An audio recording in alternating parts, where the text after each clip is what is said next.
com um querer intenso de negócio com a Europa e sobretudo, de estabelecer parcerias, não para aquele negócio, mas parcerias de futuro, para um problema que havia e que há no Irão hoje, que é a indústria automóvel e a remodelação de todo o parque automóvel que existe no Irão. Hoje, ainda são precisos 6 meses para que um carro esteja à disposição do comprador. Logo, há muita coisa para fazer, há muita necessidade de produto bom e novo, e daí a necessidade do Irão estar na Europa a comprar aquilo que eles dizem, produto igual a que qualquer europeu compra. A porta de entrada do Irão, por nós utilizada uma vez que enviamos o produto por navio, é o porto de Bandar Abbas, no Golfo. É óbvio que a zona de grande consumo situa-se no norte, na zona de Teherão.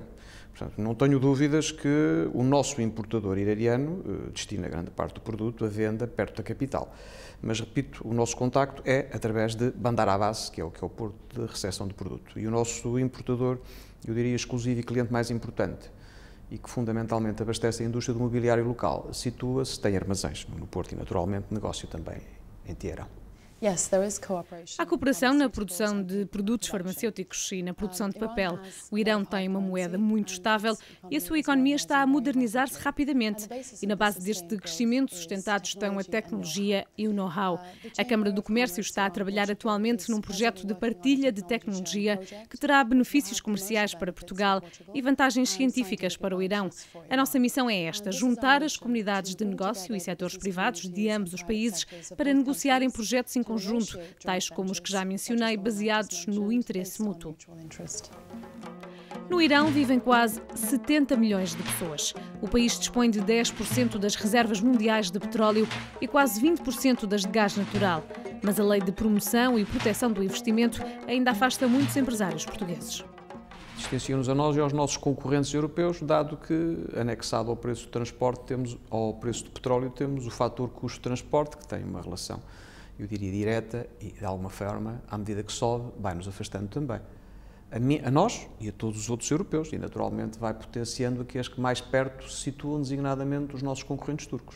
O Irão é sempre um mercado que se cinge por critérios muito fortes de adjudicação de material.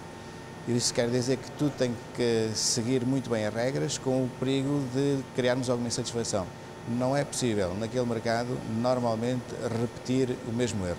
Investir no Irão, investir em capacidade produtiva no Irão, tanto quanto sei, não está nos nossos horizontes. Existe uma forte limitação à disponibilidade de matéria-prima, à partida da matéria-prima linhosa, que obsta que se possam encarar investimentos, digamos, equacionar sequer investimentos, digamos, em unidades produtivas de dimensão razoável. Os Estados Unidos defendem que a ONU deveria considerar a adoção de medidas mais fortes contra o Irão. Deveria adotar uma resolução que permita sanções ou o uso da força, como prevê o capítulo 7º da Carta das Nações Unidas. Mas, do lado do Irão, as autoridades locais insistem no direito dos iranianos possuírem tecnologia atómica. O Irão procura estancar os planos americanos, ameaçando com o uso da arma petrolífera. Apostado em levar por diante o processo de enriquecimento de urânio, o governo de Teherão não parece disposto a grandes concessões, garantindo que se destina exclusivamente a produzir eletricidade. O governo do Irão difundiu a mensagem de que o uso da energia nuclear é para fins pacíficos. E, de facto, no Irão há circunstâncias em hospitais, onde há falhas de eletricidade e por todo o país há falta de energia. Esta é uma coisa que esperamos poder resolver no futuro.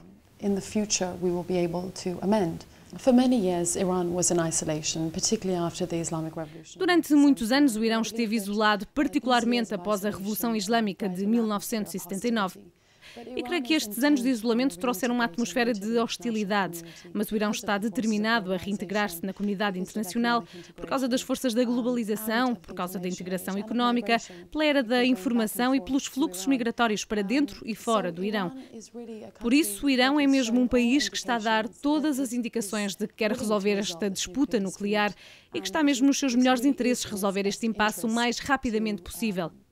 E acredito firmemente que no cerne da questão está uma determinação em resolver uma disputa que parece ser impossível gerir, mas que tem certamente uma solução.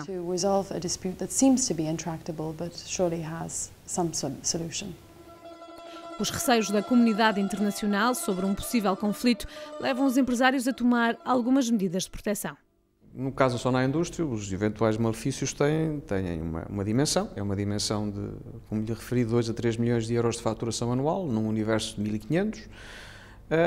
É essa a verdadeira dimensão, ou seja, inexpressiva em termos de Sonai Indústria, estamos a falar em 0,2%, e mesmo em termos da própria exportação da Sonai Indústria, estamos a falar do valor na casa de 1,5%, não mais do que isso. Portanto, é a dimensão, a possível dimensão económica do problema. Há vários critérios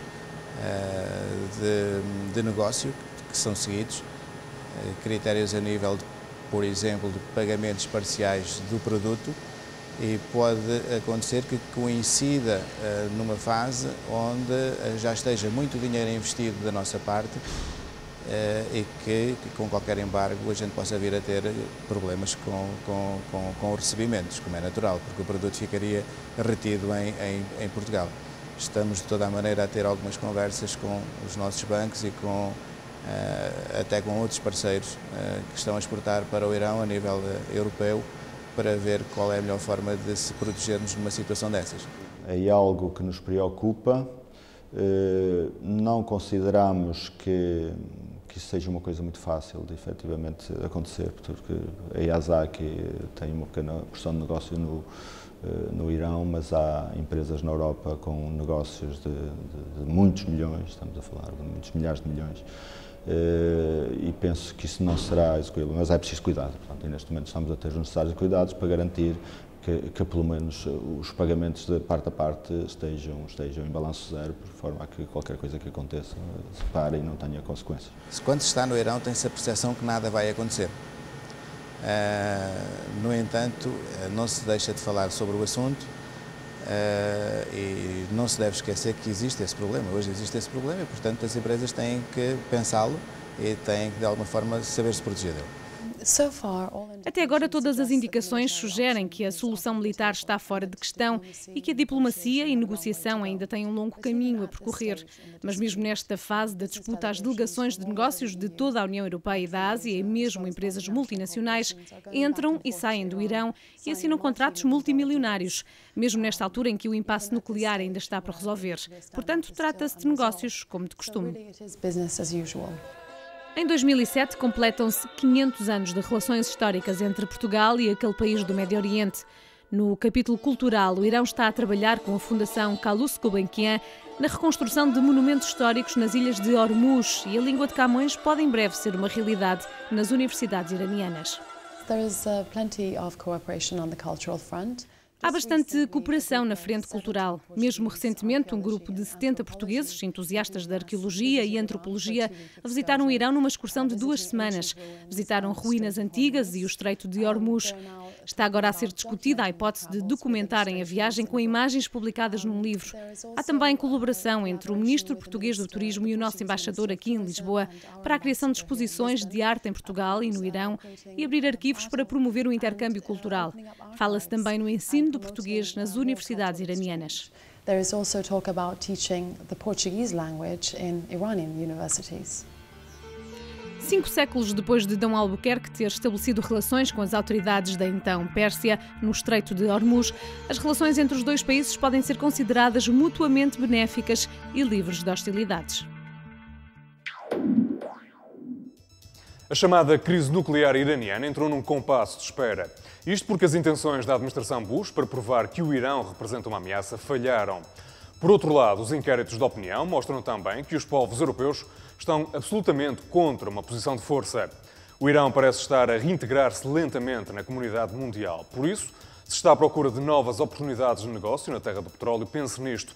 Quem sabe se o próximo a ser detectado pelo radar não é mesmo você.